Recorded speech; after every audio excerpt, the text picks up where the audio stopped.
So phase 2, we're going to talk about how do you design a product that can sell itself? It almost sounds too good to be true, but it's not.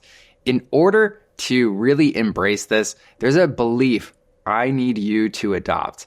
And this is how you sell is just as important as what you sell. Now, I want to share 2 quick examples that will reinforce this. Now, I remember signing up for this app called chess.com. Now, if you like chess, you'll love this company.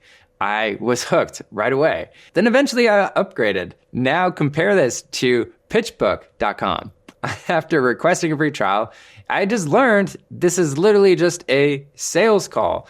I wanted to share these 2 examples because here's the biggest difference between a sales-led and a product-led go-to-market motion.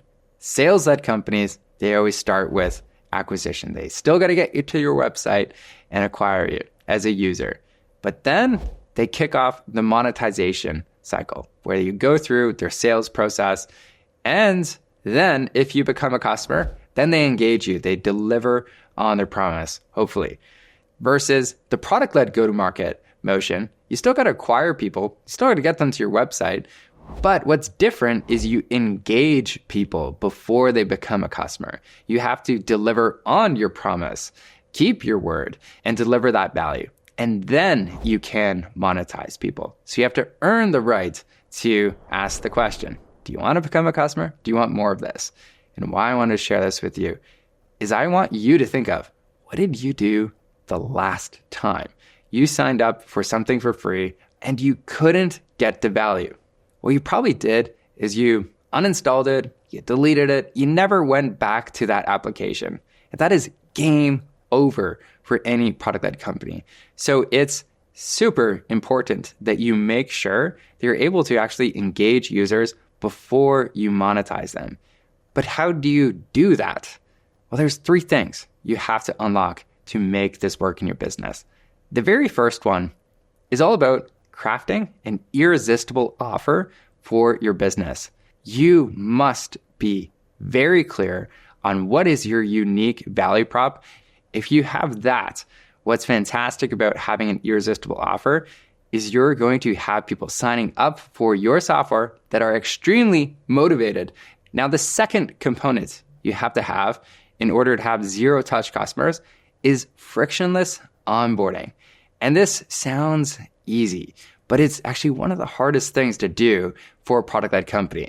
So my question for you is really, how easy is it for people to sign up, get the value, and upgrade in your product? Take a minute, just ask yourself, where are we today? And what I want to share with you is a framework we developed at ProductLed Academy to make it easy for you to create a frictionless onboarding experience. Now let me walk you through how it works. So just like in bowling, the whole goal, if you can, is to knock down as many pins as possible. And ideally, you want to get a strikeout. And so that is the free promise that your user is experiencing. And that's when they get excited, like, oh my goodness, this is fantastic. I love this product. I want to keep using it. So once you identify what that is in the free model, then it's all about, in the bowling alley framework, how do we get people there as soon as possible? And the easiest way to do that is we got to build a straight line to make that as easy as possible. So what we do is we go through every single step it takes from the minute they step onto your website to the minute they are experiencing that value. And we map out every one of those little steps. And the ones that don't add much value, we just kill them. And on average, with all of our clients, we typically kill 20 to 40% of the steps.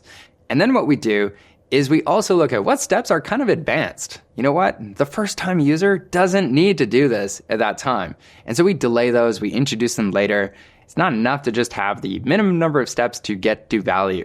What we do to make this even easier for users to have a frictionless onboarding experience is we put bumpers in just like in bowling, to make it easier for anybody to experience the value of the product. The first one we put in is product bumpers. And these are my favorite ones because you can make it extremely easy for anybody to go through each of those steps. You just guide them with either tool tips or product tours or anything you can in your product to make it really easy, almost a little dummy proof for anybody to go through and experience the value in the product, especially for that first time experience. Now, the next bumper you got to put up is conversational bumpers. And these are even better because at the end of the day, it's not if, it's when users are going to fall off that straight line. And when they do, this is when we can reach out to them via email or text or anything else and catch them where they are and bring them back on to that straight line.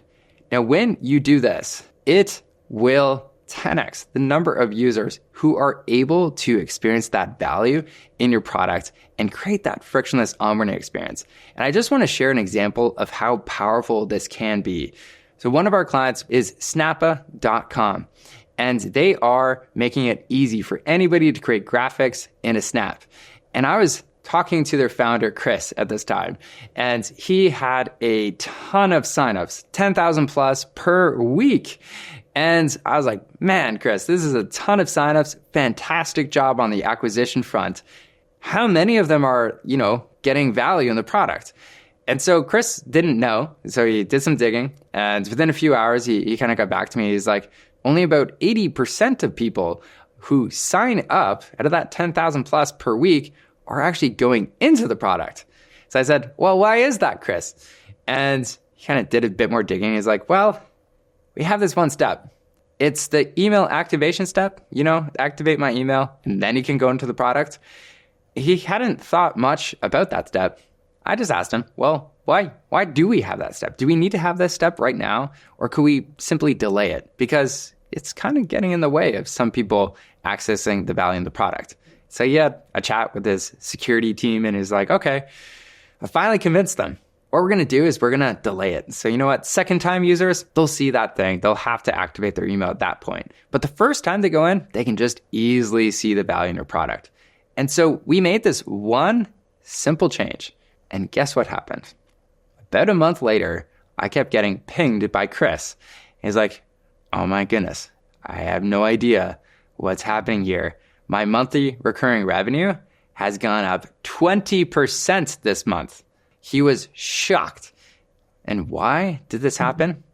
It was all because we crafted a straight line for his business. And that's not even talking about building a product bumper, conversation bumper. And that is the power of the bowling alley framework when you roll it out in your business.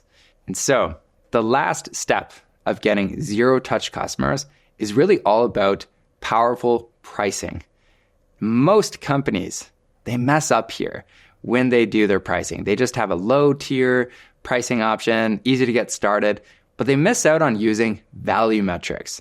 Metrics that per contact or per transaction allow you to start someone off on a small plan, but grow it into a very substantial plan over time based on how much value are they getting in your product. And so that is a extremely important step you have to do in order to unlock faster growth and grow the lifetime value of your customers. And so those three components, your irresistible offer, frictionless onboarding, and powerful pricing, will help you unlock zero-touch customers for your business. And in the next section, what we're going to be going through is how do you actually scale up your go-to-market motion for your business?